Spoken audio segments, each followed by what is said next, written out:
எம்ஜிஆர், புரட்சி தலைவி அம்மா ஆகியோர் மறைவுக்கு பிறகு ஒரு சரியான தலைமையை தேடி என் மனம் தவித்தது.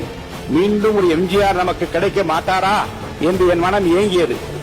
அந்த ஏக்கத்தை, அந்த தவிப்பை போக்கிய மாபெரும் தலைவர் தான் நம் முன்னாலே அமர்ந்திருக்கின்ற வாழும் எம்ஜிஆர், மக்களின் மகத்தான தலைவராக பரிணமிக்கும் மாண்புமிகு முதலமைச்சர் தளபதி விஜய் அவர்கள்.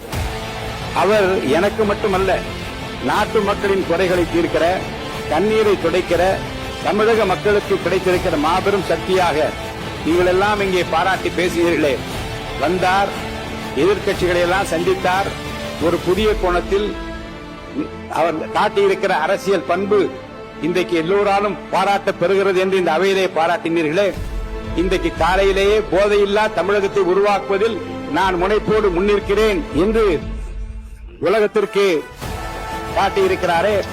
சரித்திர புகழ்மிக்க தலைவராக விளங்கும் நம்முடைய தலைவர் மாண்புமிகு முதலமைச்சர் அவர்களையும் இன்றைக்கு தமிழ்நாட்டு மக்கள் என்னை போல எம்ஜிஆராகத்தான் பார்க்கிறார்கள்.